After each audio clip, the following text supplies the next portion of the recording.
Welcome to the Better Agent Podcast. If you're a real estate agent that's looking to grow your business, then you're in the right place. Whether you want to go from 5 to 10 transactions a year, or 10 to 50 transactions per year, or more, well then this show is for you.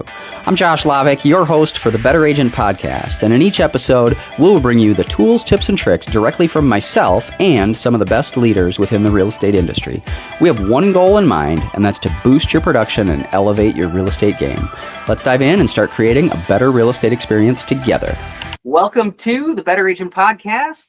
I'm your host, Josh Lavik, and I am joined today with wonderful guest and longtime friend of mine, Jean Armendariz-Kerr.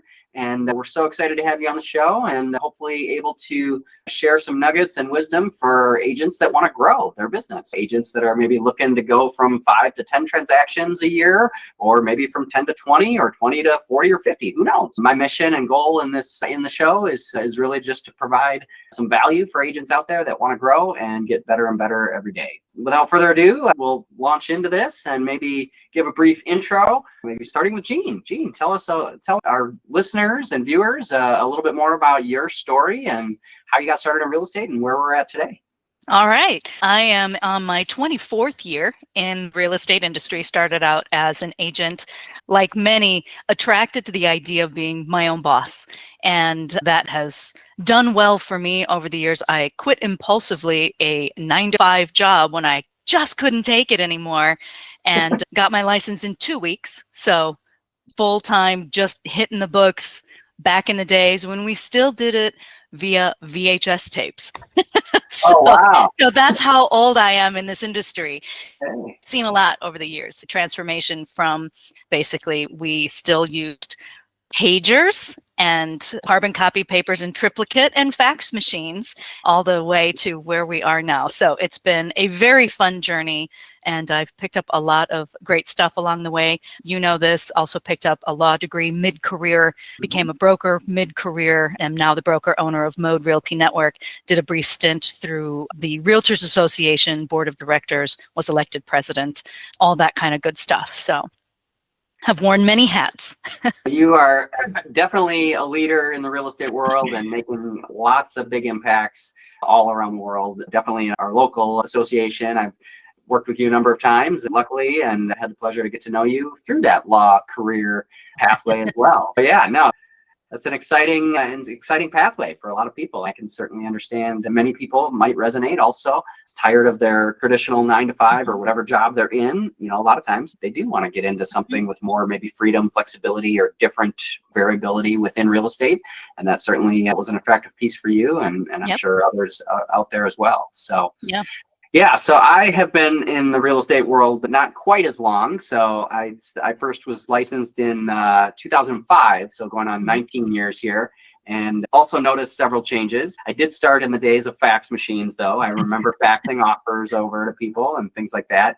But I got in really not sure if I wanted to even do real estate as a career. Honestly, I had got in, my mom was a realtor, and so I started working with her, and she was working on a condo project on the west side of Madison. I was wondering what my next phase might be as I'm in my mid-20s, and, thought I would do this maybe for a few years, but not long-term. And, what happened after 1 year turned into 2, and then started thinking, hey, maybe I could do this as a full-time career, and really started to get after it from there. And just every year just kept dedicating a little bit more and kept learning a little bit more, and my business continued to grow over the years. And so now just running a small team. We have a small team here at eXp Realty, and but I've been also at a couple other firms in the past, and so always looking to grow and improve myself. And that's part of why we're launching this podcast as well. So awesome.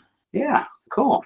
Let's see. So I wanted to, maybe we could start out with maybe just tell our listeners a little bit more about what do you think is, you've shared a lot of your story, but what do you think is maybe something, your superpower? What is something that you think you're really good at and why clients really choose to do business with you, and what makes you maybe stand out a little bit above others? Sure. So my business is pretty much 100% referral based.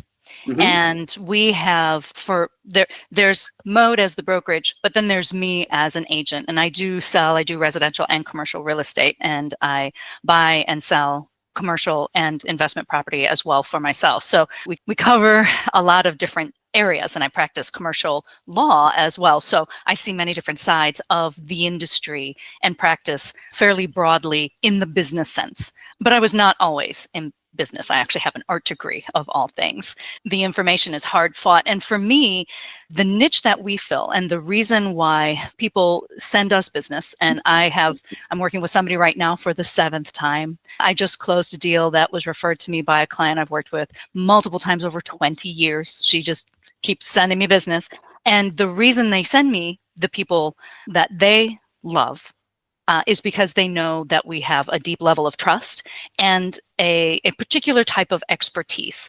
So for me, my entire focus is on the fundamentals, the details, and understanding things at a much deeper level. I talk about what we do in real estate as playing 4 degrees of chess.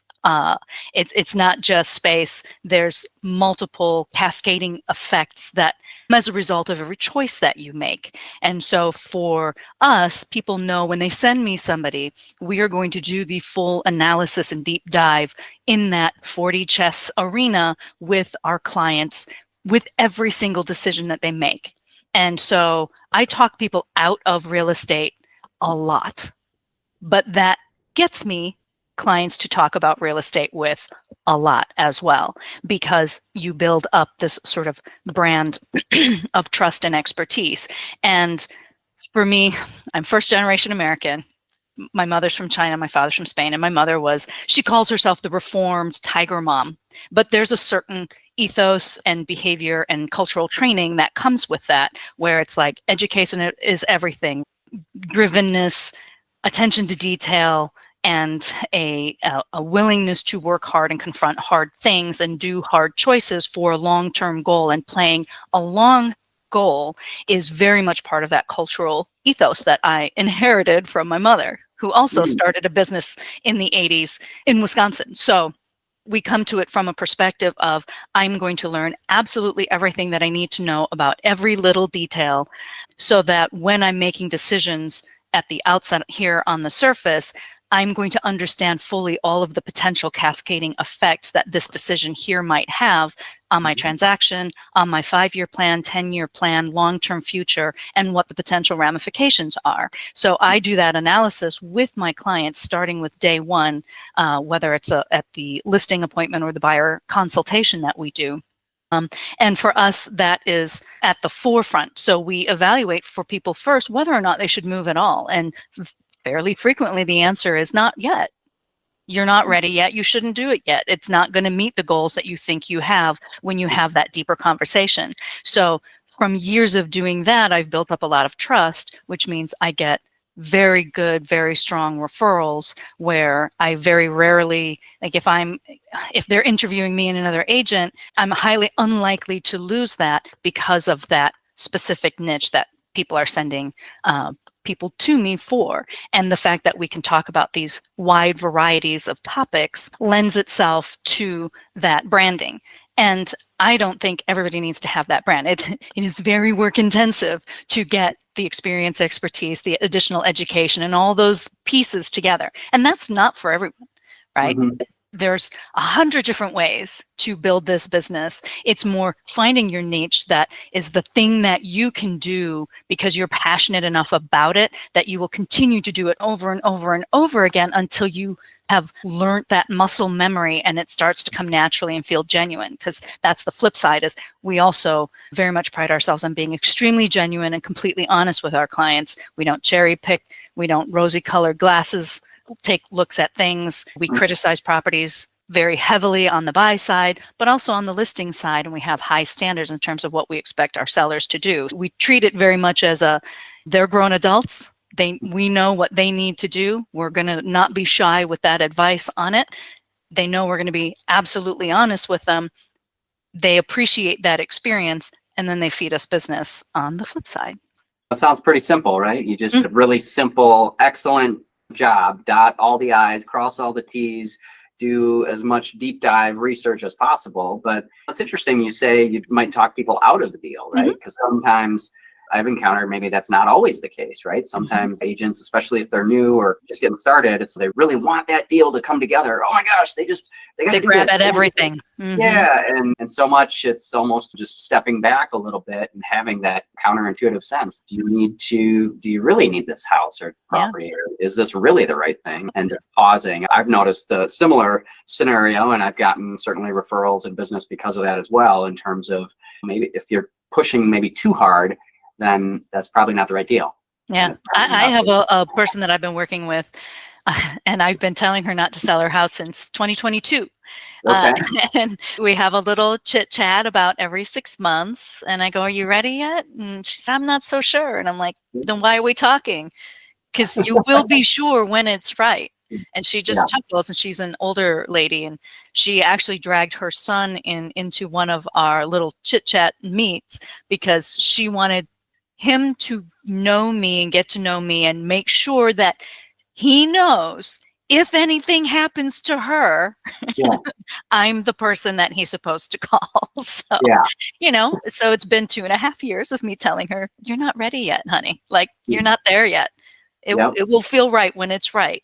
But they send me business, and it was the right answer. So far, it's been the right answer. So it'll be the right answer when it's the right time. I remember actually, our family recently moved in February of this year, and we had been in our house 12 years, so quite a while, and didn't necessarily need to move, right? Our house was probably big enough, but it was something else within the neighborhood, and the dynamics had changed, and our kids were getting bigger, and it was like, okay, I had a light bulb moment of, okay, I'm tired of one of my kids running out of the driveway, and there's cars coming down the street. We just needed a less busy street, so we're moving. And people I talk to all the time, I'm sure you do similar, right? They have a life change, something happens, they get a new job opportunity, whatever it might be in their life that's going on, is people aren't moving until something happens. And then they go from maybe like your friend in 2020, she's been thinking about it since 2022, but something's going to happen when it is going to be the right time. And that's going to be the moment she's going to call you. And you're going to Exactly. And that's exactly it. When they know that you are going to be straightforward with them and set aside your own self-interest, then they trust you to help them make those challenging decisions. And that's part of my brand, is that it's easy to say, "Oh, all you do is put their interest forward." It's hard to do it. It takes emotional diligence to actually tell somebody, "You do not need my service." And I will joke about it with people, but I'll say, "This is how I taught myself out of business. Tell your friends." But you don't need me right now. You will need me in the future, and I'm always there for you. And I enjoy our conversations together, but you're not there yet.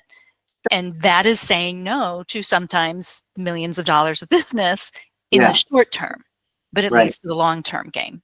And if somebody finds the love of this career, and if you've gone a year or two and you haven't found the love of the career, it might not be the career for you, because this can be a brutal career.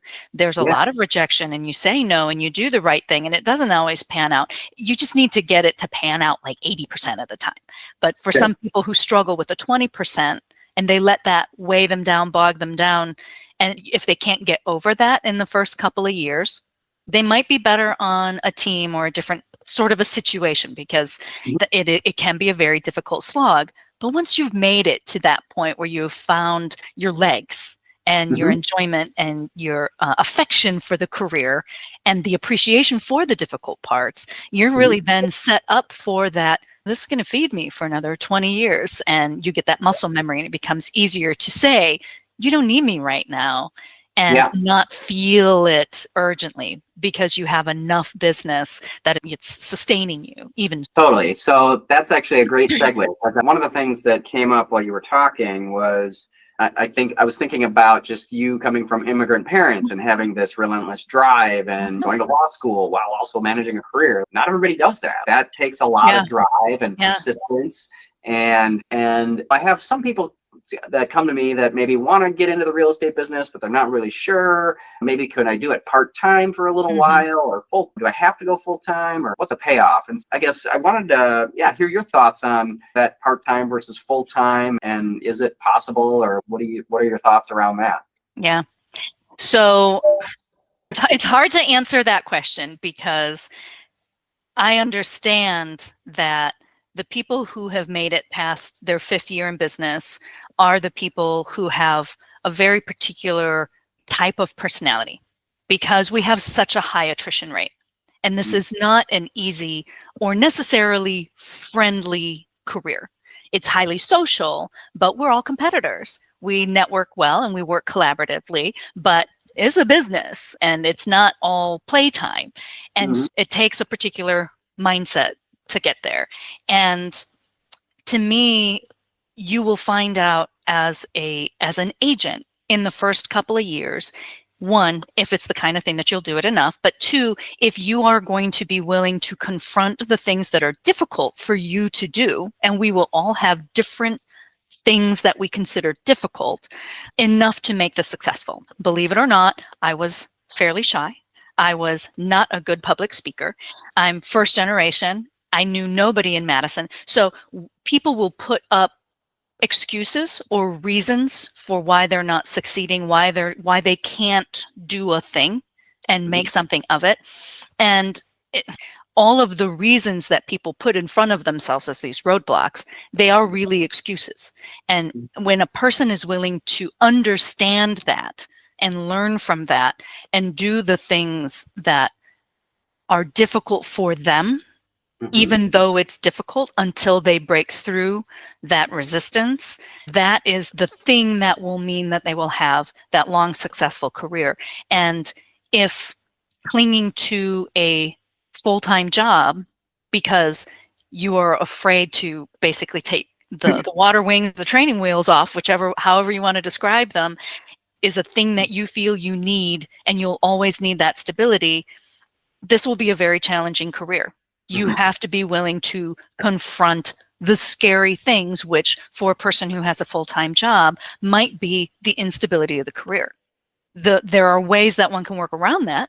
Can one be diligent enough in being extremely frugal in their life such that they build up the reserve necessary while also doing the mental themselves in a space where they see the potential for success and they're willing to do the things that are difficult for them? If those things come together in year one, where you can say, I don't need to have XYZ things that I'm comfortable and accustomed to having because I'm going to set aside the funds that I would have spent on that into my reserves so that I can chop my job at a specific date and just go hard. And I know that I'm the type of person where I'm going to set myself a strategy with meaningful, actionable items that I'm going to do every single day in, day out without fail because I owe it to myself. And I worked hard to get to the point where that was going to be a strategy for me. And I have done the analysis and I know this is going to work. And I have done the personal work, looked at myself and said, what are the things that I'm going to put in my own way? And I have done the work to clear them. Then you're going to make it. You're going to do it regardless. You won't need that part-time job because you will have imposed upon yourself the diligence and the dedication to your own career to make it a success. But if you think I always need health insurance, a regular paycheck, W-2, somebody else to give me the task, this career is going to be a hard one for that. So making yourself okay with saying, telling people that I am not getting where I want to go because XYZ thing is interrupting me in my way, or not being able to do this full time because I have these other obligations and they are more important to me than succeeding in real estate, there's your answer. Right. Yeah, for sure. When I got into it, I was 23 years old. I had just gotten out of college, still had student loans. I had a janky car. I had no money myself. I had just bought a house. I had graduated early, and so I had a tiny little nest egg saved up that I didn't spend on tuition because literally like I ate ramen through in college and worked while in school. And that was our closing costs. And so we like bought the only house we could afford, which was like a baby little house, and we had a roommate to help us afford it. Like we were scraping, but we bought it, and it was like, this is what we're doing. So we had just done all that, and so I had a mortgage, car payment, all this stuff. And I was Yeah. like, I hate my job. I could do almost anything else and make ends meet. So I am literally jumping in. And I had interviewed a couple of agents and they're like, oh, it's great. No boss. The harder you work, the more you make of it. And I'm like, this is my spirit, right? Like, as when you come from an immigrant family, it's not, we'll You wanna see see the how fruit it of the labor. goes. Yeah. No, we're doing this. This is the plan. We're going to execute. It's going to take us several Yeah. years sometimes Sure. to get here. My dad had a 25-year path to get to the Yeah. United States from the decision to come in the first Yeah. place. You set your plan, make your points, and you just follow that strategic outline Totally. and take no prisoners. And that's Yeah. all that you can do. And I didn't have any friends that had any money because they were all broke college kids too. I have no Yeah. family in town, right? Like we have no roots here. So Yeah. somebody who thinks I need to get a sphere first, or I need to have investment properties first, or I need to have a real estate degree, or those are all excuses. There are Sure. so many ways that a person can like dive in full, but you have to be Yeah. willing to do it, and you have to be willing to take the risk. Yeah.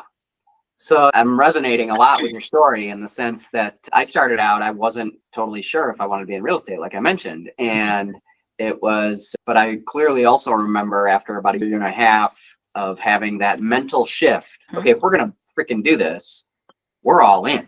Mm-hmm. Like we ain't messing around anymore. They're going to go all in and make it work, or I'm doing a different career path.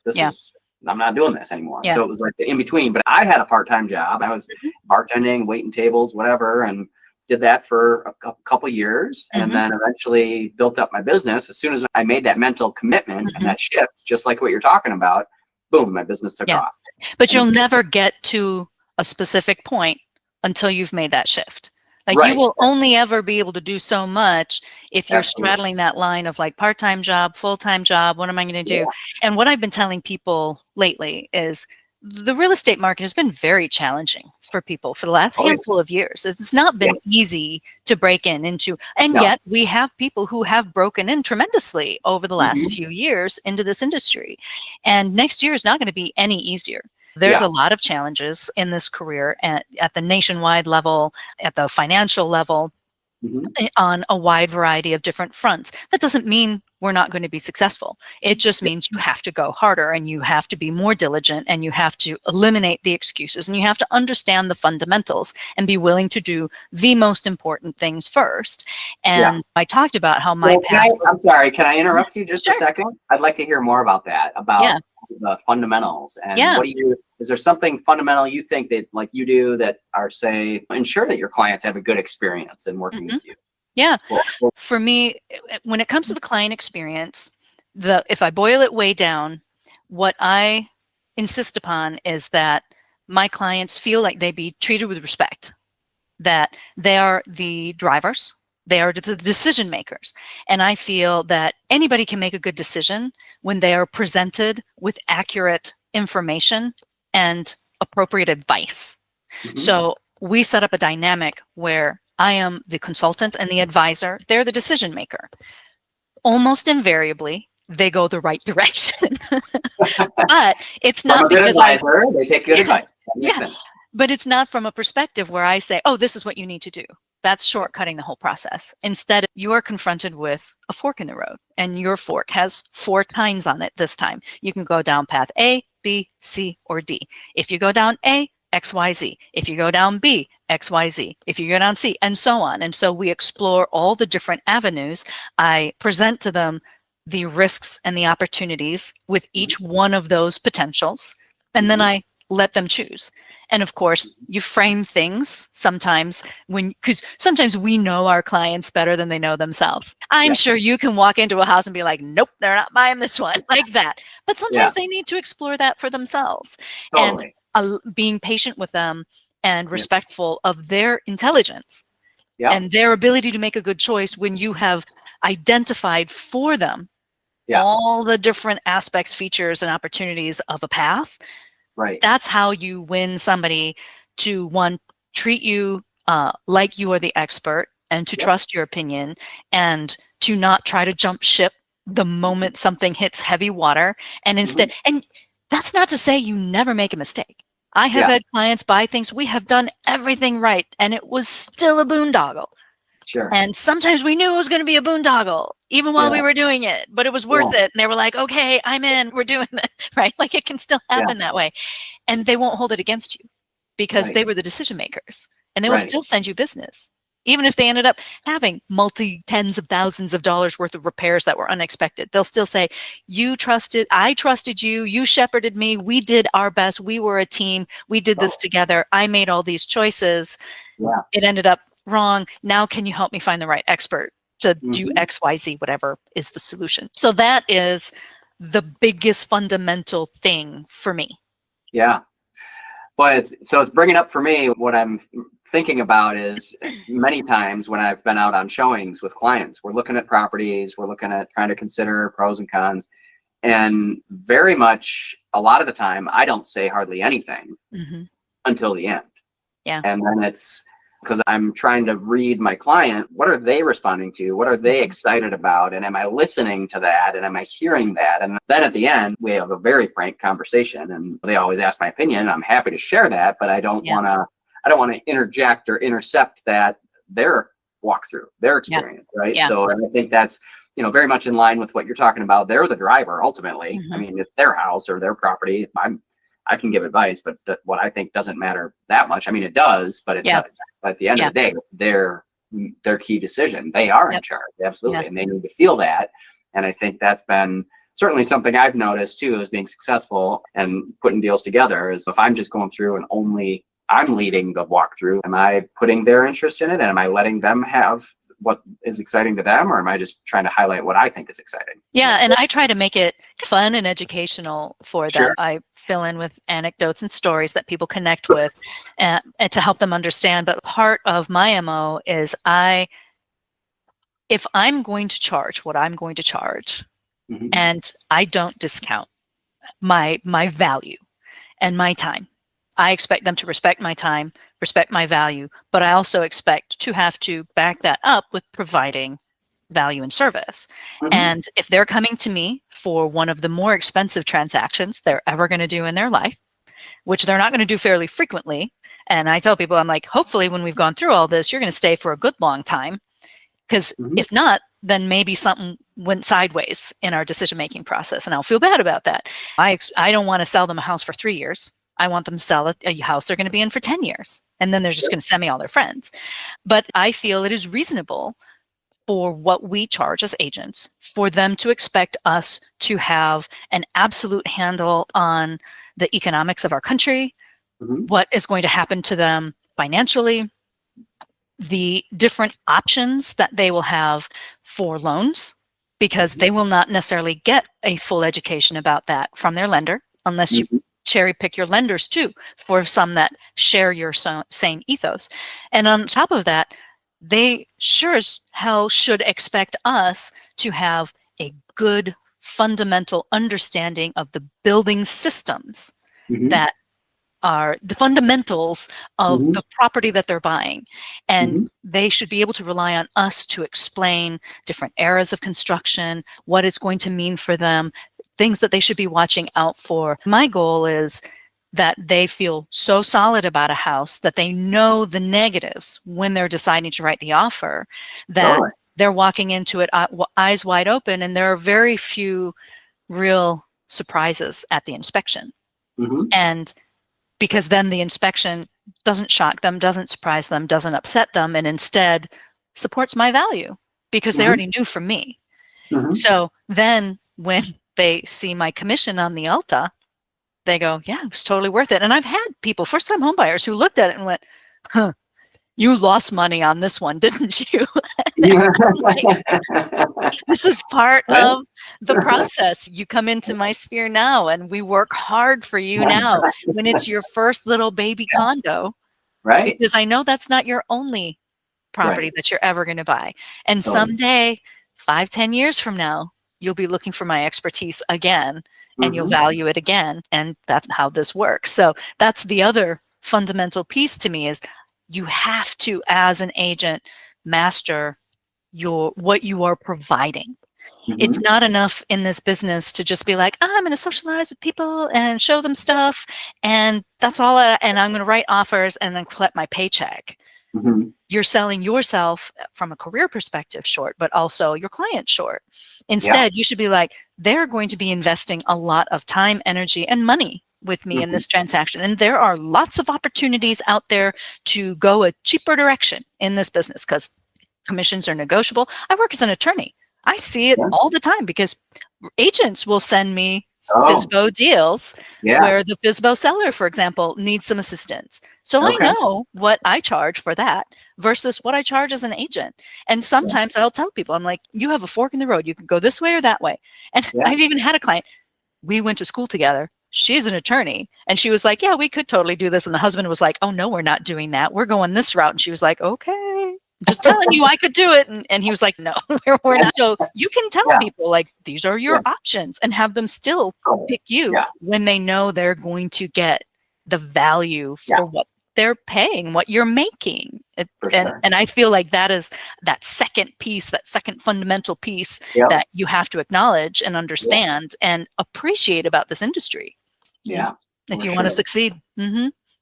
Absolutely. Let's see. We've covered a lot of ground here, and I appreciate you so far. I guess I'd say, let's see. I did want to just touch maybe a couple of other questions. We don't need to go maybe quite as far, but maybe if I'd be curious to hear. You talked about your leads, or I don't know. I'd be curious to hear more about maybe if say I'm an agent and I want to double my business in the next year. How would I do that? Tell me more about maybe lead generation or database fundamentals, or how would Sure. you approach that if I'm an agent looking to double my business in the next year? Yeah. So number one is look at yourself and figure Mhm. out what are the things that I bring to the table that are going to appeal to others who are looking for what I have to offer. And like I said earlier, you don't have to be all things to everybody. You just No. have to be you 100% and really effective at it. Mhm. You can be more like me where it's let's get into the weeds about all the details and I can do a pro forma for you and I can do analyses. That's me. If that's Yeah. not you and you try to fake that, you're never getting anywhere. No. Just I am not oh, look at how cute. Oh my God, that would just come across as so ungenuine that people would be like, what's her deal? But somebody else can be that like fuzzy, nurturing, and be totally genuine, and they will attract to them what they need from that. So it's first figure out who you are. Like, what is the business that you even want? Yeah. And then how do you put that out there as a message? What are you using to communicate to the people who need to hear about who you are at your fundamentals? And people don't pick their agent based off of their agent's resume. That's total BS. And it's funny because I'm very resume focused. I have one and I have all the things on it, but that's not how people choose me. Nobody's ever asked to see that. Never, not even once, right? Mhm. Instead, they connect with who I am as a person and what I express about my values. So I think about Mhm. who am I? What are my values? Who needs to hear what I bring to the table? And then how do I get in front of those people in a way that is the most natural for me as an environment? I don't work internet leads at all. I've done Zillow. I had a high hit rate. I hated everything about it. The having to be on call, like literally you have 15 seconds to answer this phone call. And then you have to be willing to have them stand you up. That's not me. Or having something come into my email. Oh, you got to like email this person for 6 months and they might use you or they might not. And you never know who this person is or if they even have a pre-approval, like that kind of stuff. That's not me. So I Yeah. don't do it. There you go. Instead, I know that I And need yet there are agents out there that Oh, do totally. Zillow leads or other internet leads, and they're Absolutely. highly successful. So They're great at it. I I would know. suck at it. Like, Yeah. it's just not my thing because Yeah. I would never stick with that cold lead or even lukewarm lead long enough Yeah. to make it a warm, Yeah. like a warm or a hot lead. And Yeah. so I don't put any of my attention on there because it would be wasted attention. So Sure. instead I go, okay, I do really well with a particular type of clientele. They tend to be more educated. They are a little more demanding. They want a lot of the details. They're comfortable with analysis. So I know the personality type. And Totally. so then I think about what are the qualities and qualifications either for me as a person, my values, or my background that will Mhm. appeal to that person. Mhm. And then I don't go, you should use me because I have a thing. Instead, I just speak about the things in a way that demonstrates my expertise Mhm. in the spheres in which those people travel. So that's my MO for picking up people. Totally. And I will get referrals from people who've never used me, but they know me from those kinds of spheres. And then they know somebody, they go, oh, you need to work with this agent. I met her at an XYZ thing. Because I know for me, I'm better in person. I hate talking on the phone, but I will spend 4 hours with somebody at a buyer consult. I'll do that all day long on a Sunday. Don't care, because that's where I cement my relationship and demonstrate my expertise.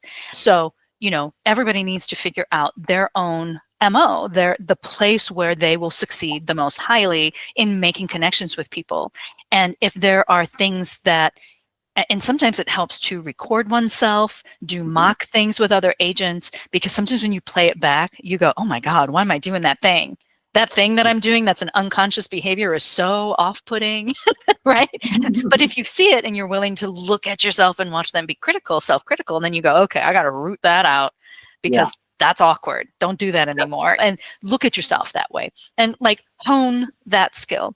And what I'm telling people right now is learning the processes and all the stuff that goes in the background is very important, but that is secondary. Number one is going after the business so that you have the stuff to work on to generate that expertise from. When I was in law school, for example, I could afford to go to school 50 to 60 hours a week between class time, homework, tests, internships, etc., and still maintain 3-4 million in business at the same time during the Great Recession, because I had motivated my sphere. They knew what I was going through and were willing to work around me because they saw the value in my services, and they were willing to work around my schedule in order to get me. And you stay in front of people and you ask them for the business. That was my thing. I tell people up front, I'm going to lavish you with my love and attention while you're with me, and you will feel extremely well taken care of. And in return, I'm not going to spam you. There you go. And then you send me business. So once you have it in place, that you figure out what is the thing that is going to motivate people to send you business and use you. And then you do that very well, and you do that first. Then when you're done doing that, you will be motivated enough to do the other things. You will have the deals to work on that will cause you to go down the rabbit holes, that will help you learn the things that you will then impress future clients with. I did a whole thing about structural clay tile recently because it was a thing I came across, and I was like, oh, that's really interesting. Let me learn all that about that. Now that's a thing I can trot out because I went down the rabbit hole and I learned everything there is to know about that particular little thing with 1920s construction techniques, but it speaks to the expertise, right? That's part of my brand. That's part of who you are. So that's something I think that's really something I'm all about too, even when we have new team members join us, is really crafting and writing their bio and their story. It is so powerful of why you. Tell me more about you as a person. Yeah, your resume might be a part of it. I believe anyway. I think some people look at that. At the end of the day, they do choose you and they want to know more about you. And I think that there's such a big opportunity out there. I know it always bothers me sometimes if I'm searching out to send a referral in another area, and I go on their website and they have nothing on their about page. It's their bio, who is this person? I don't even know who I'm sending them to. I'm not going to waste my time. So to me, I think spending some time, if you haven't already, I think really crafting that out, writing it out, sharing more pictures or images or video, even what it is, who you are, who you resonate with, who you work best with.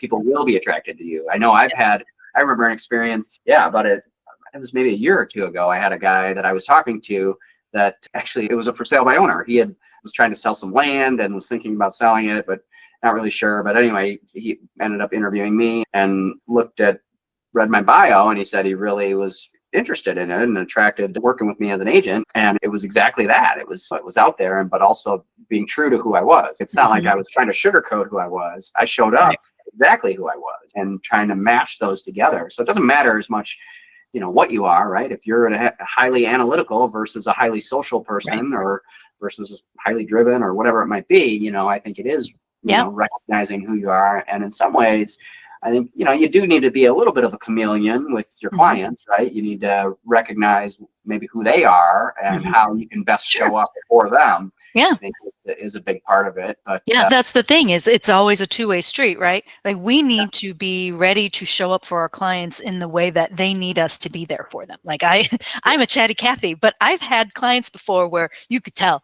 they were super introverted, and I'll be like about to take over, and then I have to go, okay, we're going to just bring the temperature down. We're going to slow down. yeah, More air in the conversation, and just match their and energy, that's a match their skill that spirit. you can learn, and you have learned, and Yeah, that's yeah. absolutely, yeah. Well, no. and a lot of agents will get sucked into the stuff people can sell them. Think about your experience as an agent being marketed to, because we are consumers as well as salespeople. We are constantly being subjected to marketing for the next new best thing. It's always technology or systems or whatever. There's all this stuff that somebody There's wants a you new to shiny buy. object around the corner, I promise. Yeah, oh, this will be the thing that unlocks all the things. We're the next best website. Spend $300 with us this year. Like, I think it's already in my books or one of yours on your shelf, right? Like, there's the idea. do you know how much difference any of those things make? It's like this much. Like, that's the like gravy you smear on top when you've done all the other things, and you've got to mess around, because all you have to do is go to the NAR's profile, buyers and sellers.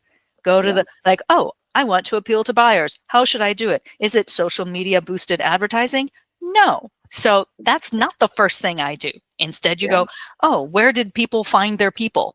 Friends and family, coworkers, neighbors. It's a personal business where they need to know you, trust you, and then you go to the next section. What were the values that were important to them at the time that they made the decision? It wasn't they were technologically savvy and texted me back at midnight. No, it's not about your bot. It's I felt I could trust them, and they had good advice about the area, the market, whatever it is. Pick the top 6 things of each category. That's where your business is. The rest is like 2%. 3%. So you master who you are, how you communicate about it. You find who it is that you need to get in front of. Which of those things were the things that were important to them, and how do you represent that in their life? And then you just do it very well and diligently. So don't screw it up. There it is. Yeah. Cool. We've been chatting for quite a while. I thought maybe we could wrap things up. I guess one thing I do want to ask is I'm a big reader, obviously, so I always want to ask any recommended books that you would recommend for anyone out there, or other tools or systems, maybe shiny objects that are actually worth it. Some of those things. What would you say about any of that stuff? If somebody else resonates to the way that I build my business, which is pretty much referrals past clients and their sphere, Ninja Selling. Okay. The book Ninja Selling is basically it. Yeah. And I sit through all kinds of stuff. Like, even 24 years in, I still go to conferences. I still sit through people's webinars, mostly because I find it's a good time for me to set aside all the other piles on my desk and like just listen to somebody talking about business and think of how I might apply it myself, whether I do everything they do or not. Or sometimes listen to them and I go, oh, hell no, that's so not me. Hey, now I know. One more data point. But his MO most dovetails with our business building and how we maintain it. Totally. So basically we do that, and then we do personal reach outs. My people know they can call me anytime about anything. After the closing, I go visit people 5 years after they bought a house. They have no intention of moving at all, but they are in an argument as to whether they should go with the purple accent wall or the brown. I'll be like, hey, invite me over. I'll be the tiebreaker. Why not? Yeah. And I'll drive an hour out of my way to do that. So for us, it's the personal reach outs to the people who are our most enthusiastic supporters, and reminding them that we are here, we're open for business, and we love them. So that's basically it. And Ninja Selling is very good about that, because it's all about providing value. Providing value, building personal relationships. I'm familiar with Larry and his book and a lot of their systems. And I don't read, honestly, I don't read a lot of business books. I had to read way too much for school already. But when I do consume business related stuff, it's that I also spend a lot of time keeping up on the markets, making sure that I understand some of those more technical aspects. And it's a constantly changing sphere. Like I said, when I got in this business, we had dial-up internet and we had to share the workroom computer. Things have changed so much since then. Oh, yeah. There's And so much out there, totally. yeah, and it takes a lot of work to keep on the forefront of it. Yeah. And you will often be the person who knows more about those things and whether they're good for your client or bad for your client. Like, does Matterport make a difference? I don't know. Your client certainly doesn't know. You have to have an opinion on it. Is the market going to go up or down, and why? And we as professionals need to know that, because we need to be able to plan for our coming year. And you need to start planning for pumping out that marketing the quarter before they need to be hearing about it, because it takes a while to get things up and ready, and it takes a while to get that momentum. And so you have to be always thinking about those things ahead of time and being ready to activate on a timely manner. So couldn't agree more. That's one of the things we also tell agents when they first join our team is when someone says, how's the market?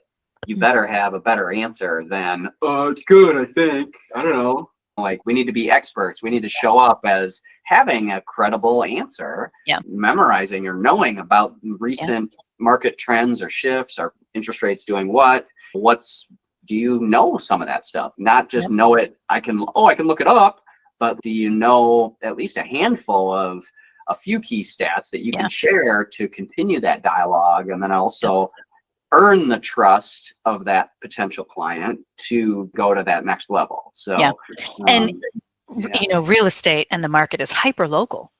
You can't share any national models because it's not relevant. What's happening in Austin is very different than what's happening in Phoenix, which is different than what's happening here. And there are a lot of places where one can get graphs that look cute and are easy to share. But if you don't understand the information in the graph, you're going to fall on your face as soon as somebody wants to have a conversation about it. So to me, it's you need to, if you look at a graph and you don't understand what it means for your consumer, you need to do the work to understand it. That's where you really will gain the most value. It's not the just can share, repost, repeat thing. It's the, now I understand a little bit more about the treasury bond, right? So when I say treasury bonds go up and down and so do interest rates, exactly. That's not enough. You can't just reshare stuff that you don't have a reasonable understanding of, because they're going to ask us to synthesize those things. So absolutely. Yeah. Cool. Jean, I really appreciate you coming on the show today and sharing so much insight and wisdom, and just radiating some great energy for our listeners today. Just thought we'd wrap it up, and I appreciate you coming on. So thank you so much. My pleasure. All right.